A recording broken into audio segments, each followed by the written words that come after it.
In 2017, an article in the National Geographic magazine described how 2 decades ago, the Dutch made a national commitment to sustainable agriculture under the rallying cry, "Twice as much food using half as many resources."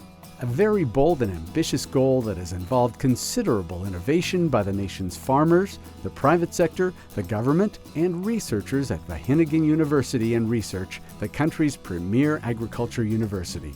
Since 2000, farmers in Holland have reduced dependence on water for key crops by as much as 90% and have almost completely eliminated the use of chemical pesticides on plants and greenhouses.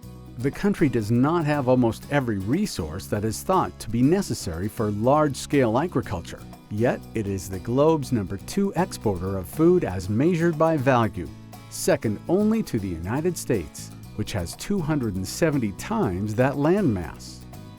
This video provides an introduction to the truly impressive and successful glasshouse vegetable production systems that have been achieved in Holland and highlights the techniques, technologies, practices, and innovations that have enabled this tremendous productive capacity.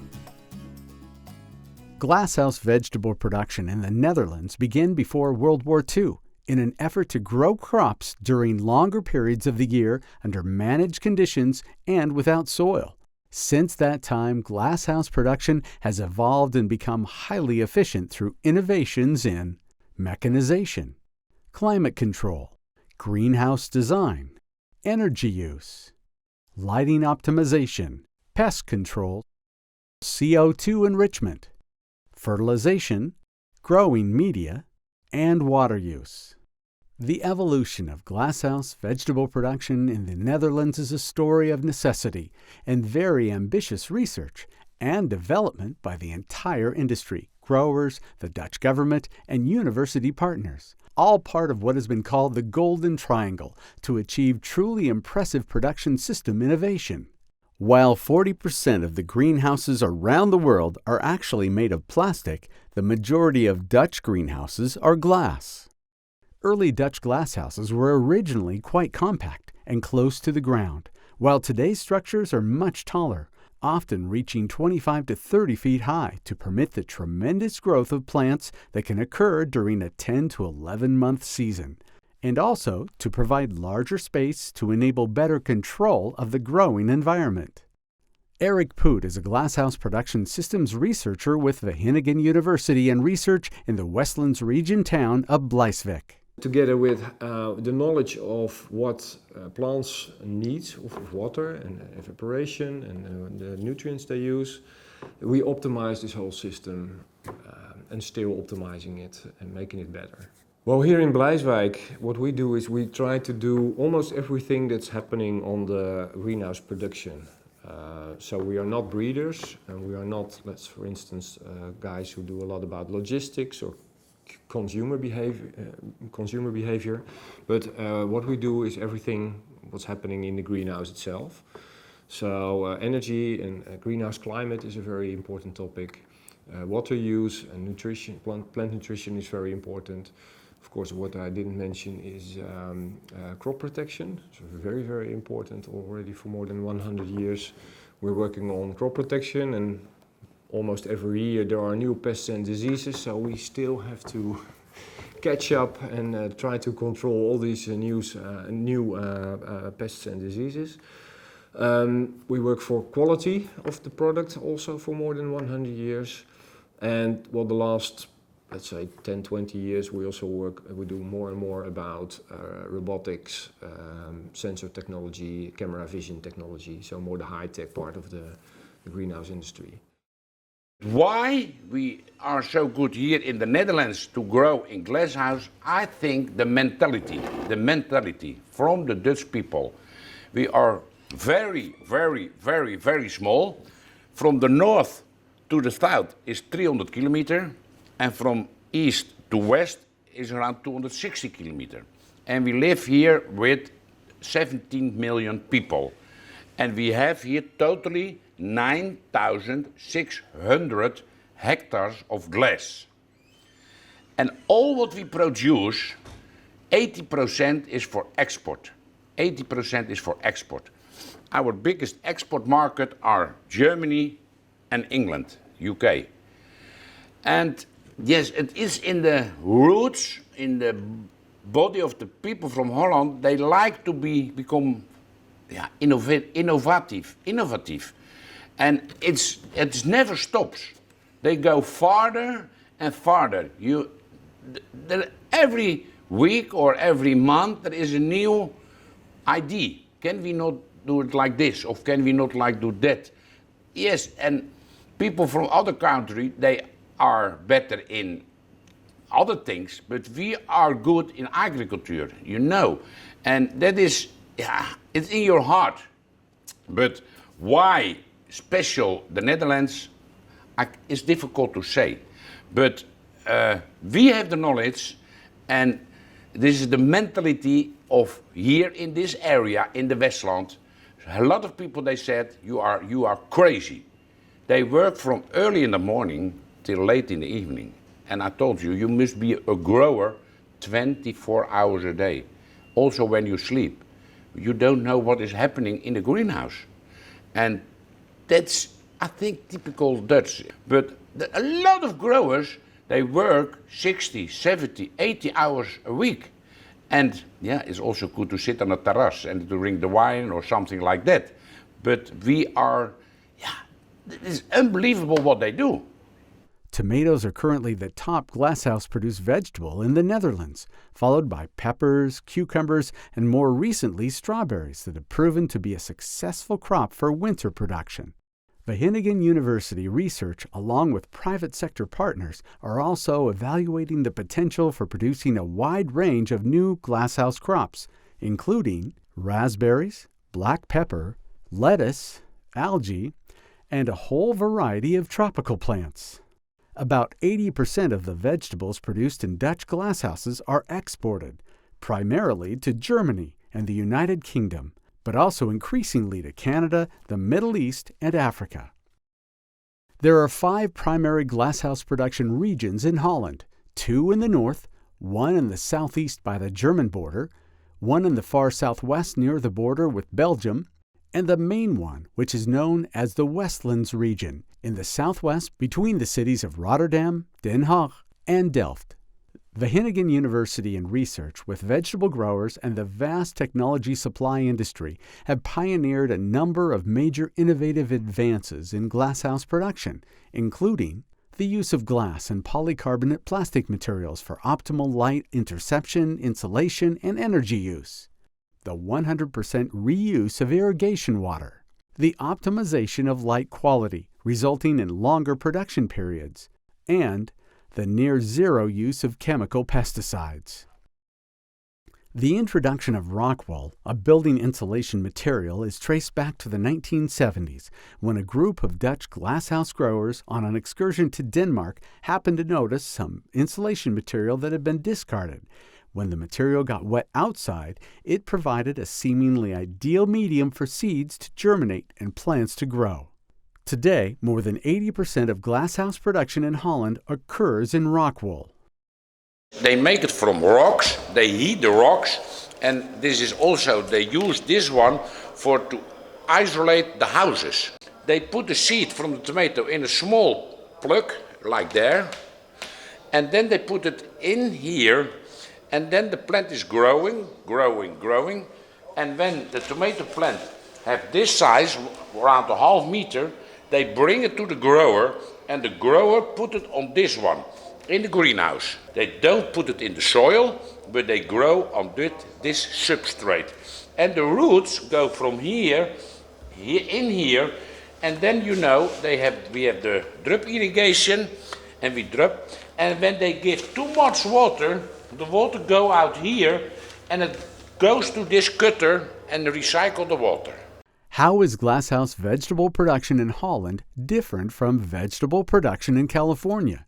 First of all, in Dutch glasshouses, virtually all production variables are highly controlled, unlike outdoor soil-based farms in California. We can create a good climate. We have a lot of things in our hand. We have the temperature in our hand, the light in our hand, the good water in our hand, the CO2 in our hand, And also, what is very important, the humidity.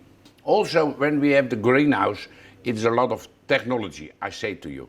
And also, when the windows are open, they had a screen there that the insects cannot go in. And they had a screen they can open and close.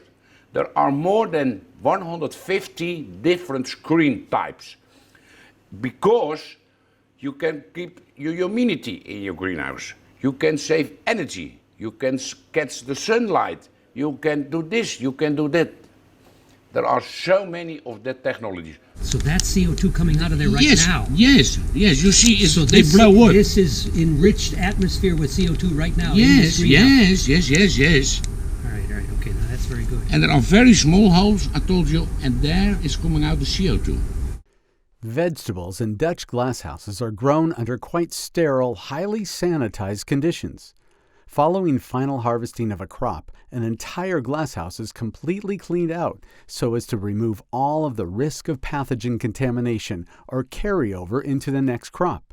And this is often done by third-party companies that specialize in this service.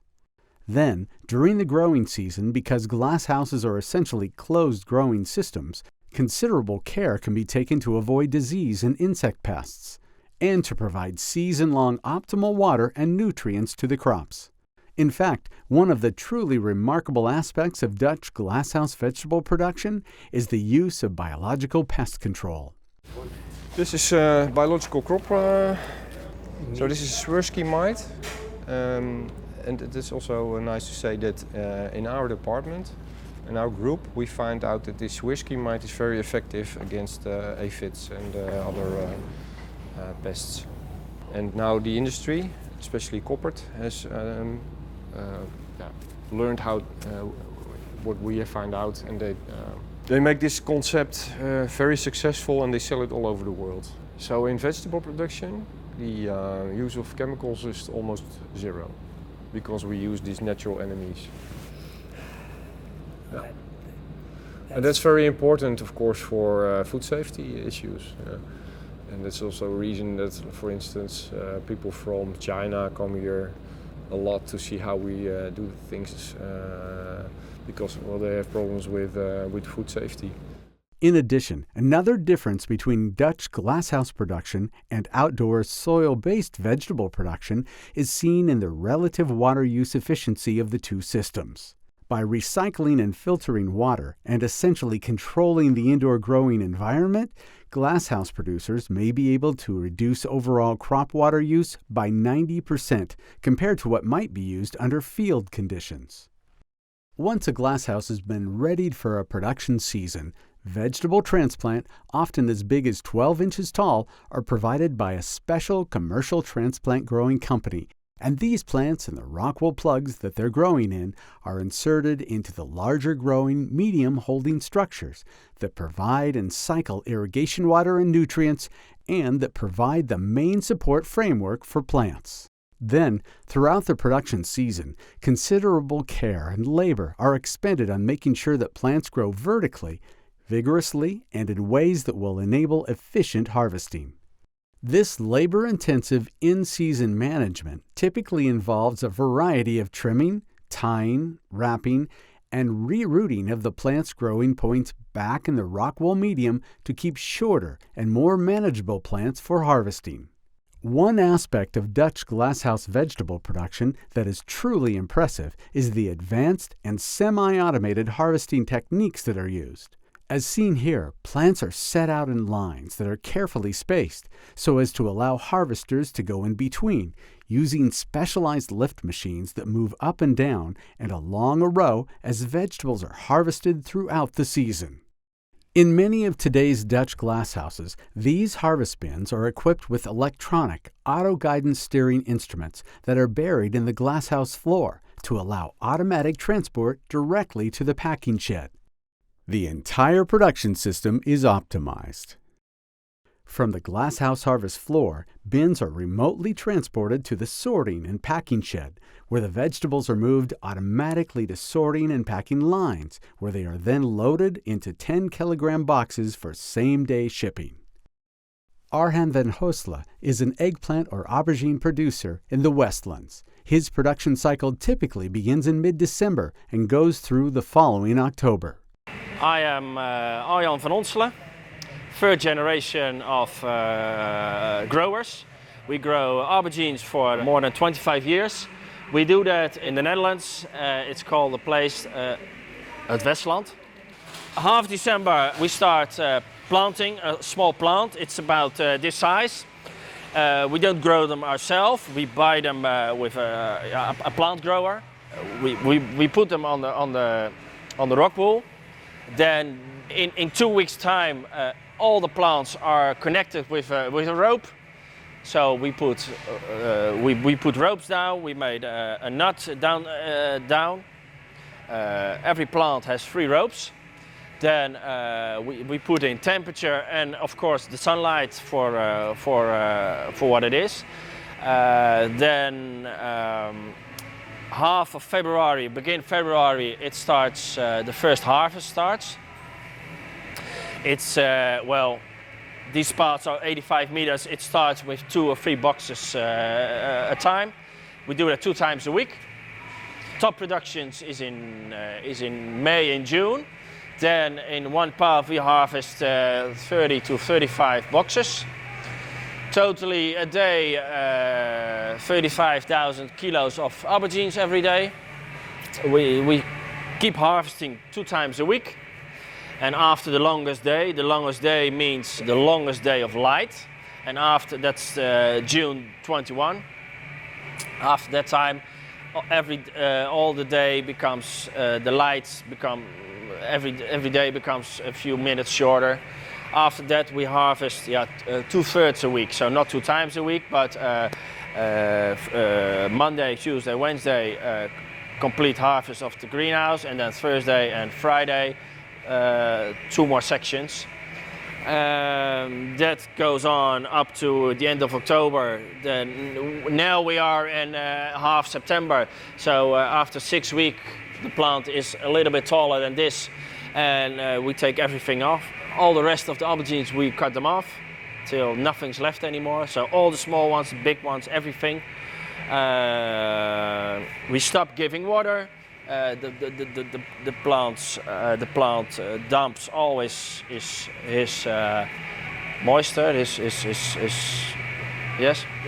And then we take everything off, so the plants go out, all the slabs go out, all the plastic goes out. Then we clean the greenhouse inside. Somebody else does that with water and not soap, but yes, formalin and all, complete hygienes. And then everything starts over again.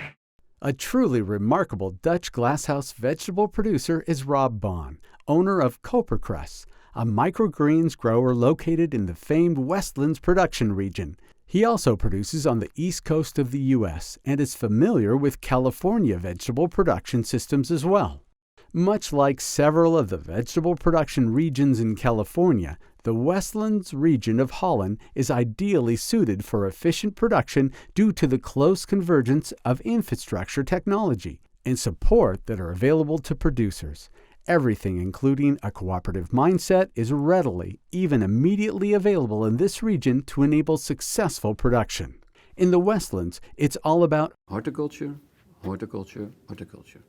Rob has searched the world over to find new tastes and new plants to encourage new eating experiences for the thousands of chefs and consumers. He provides a wide variety of specialty or microgreens and plants too. Now, this area has the greenhouse building, the techniques, the light, the everything, but it also has the logistics.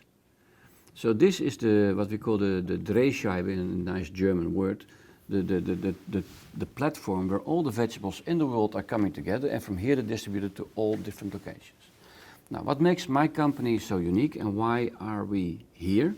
I live 125.3 kilometers away from here. Yeah, that's far in Holland. Yeah, that's even in America you would say, okay, do you have to live so far away from your job? It's 2 hours drive in the morning, 2 hours drive in the evening. Why do I have my farm here and why do I live there? The farm here is because this is the logistics. It's a microclimate and everything is here. And when there is this is now the party month in the Westland. Every party is discussion about horticulture, horticulture, horticulture, horticulture. So all neighbors talk to each other about innovation, and they're just making it better and better and better. There are not really secrets here, because this greenhouse suppliers work for everybody. But if something goes wrong in my greenhouse, now, today, this hour, in 1 hour it's repaired. Because everybody lives around in a circle of 5 kilometers.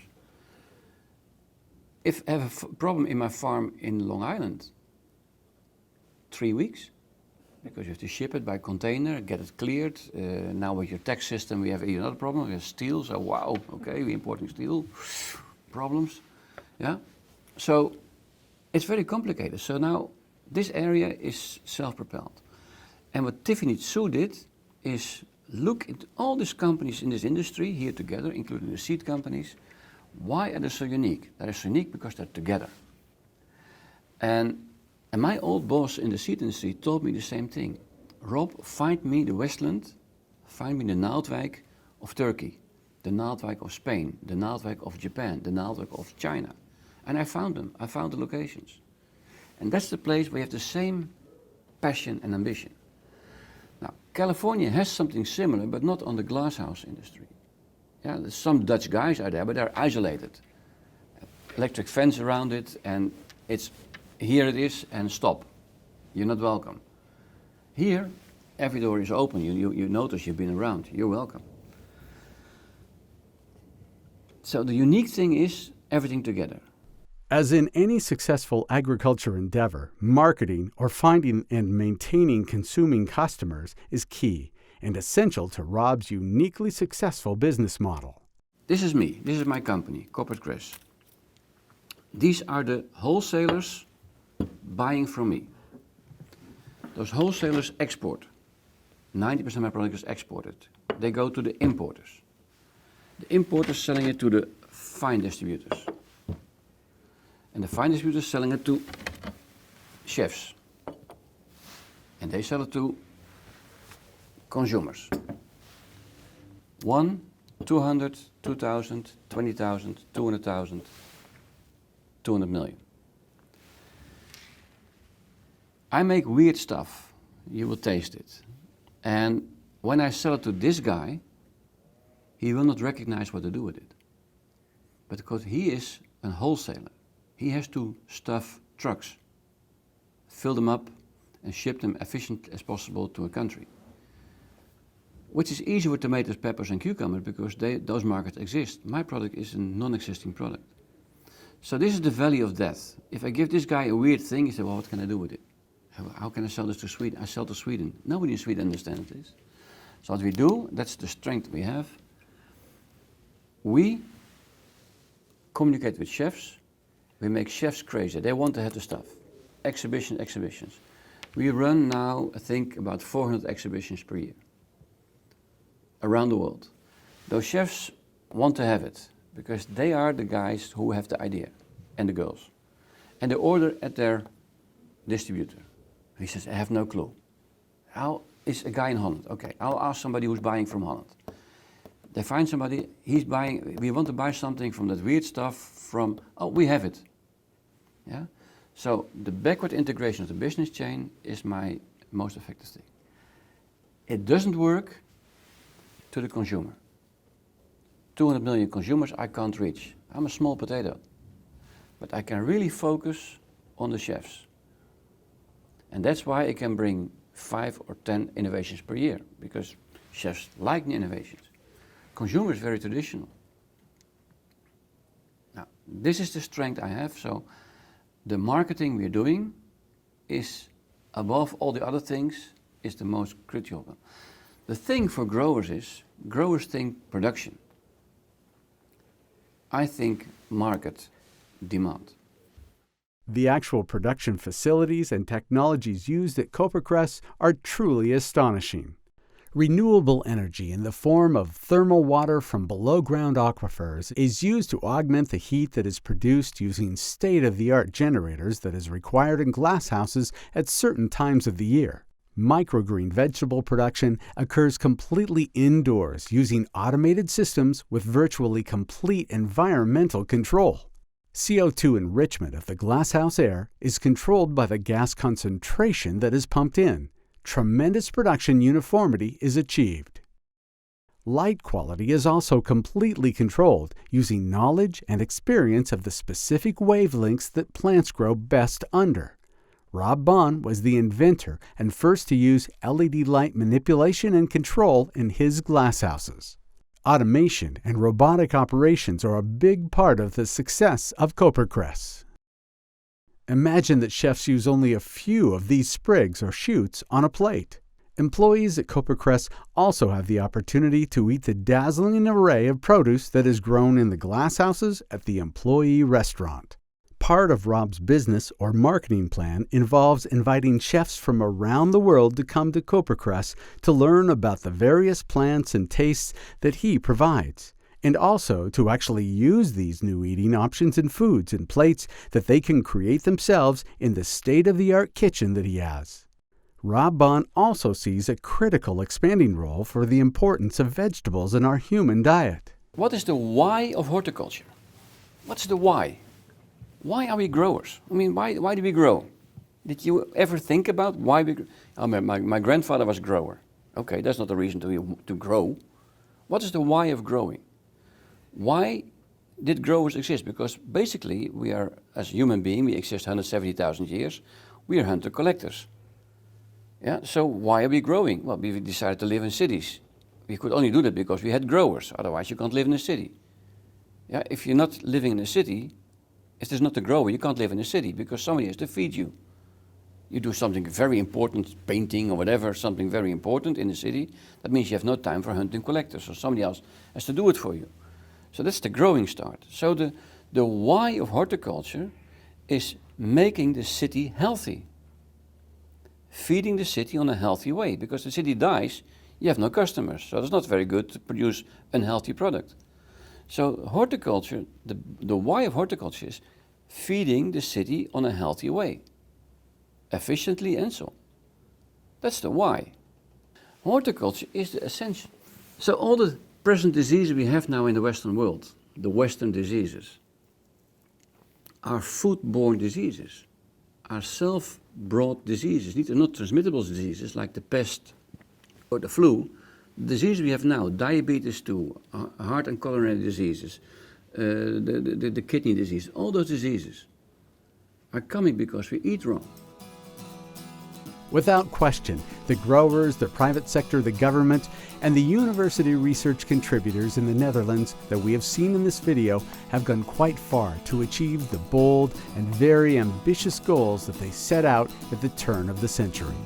In many ways, glasshouse vegetable production techniques that they have created in Holland move food production systems truly to a new and very impressive frontier. Further technological advances such as fully automated harvesters are now in the works and envisioned to soon be ready. The success story of how this tiny country now helps to feed the world, as we've seen in this video, rests on these many very creative and hard-working people who have pioneered to bring completely new agricultural paradigms to reality. It is the result of raw innovation and inspiration to improve and become more efficient in the future. While this video has focused on the history and development of glasshouse vegetable production systems in the Netherlands, similar endeavors are underway in many other regions of the world as well, including right nearby in South San Francisco.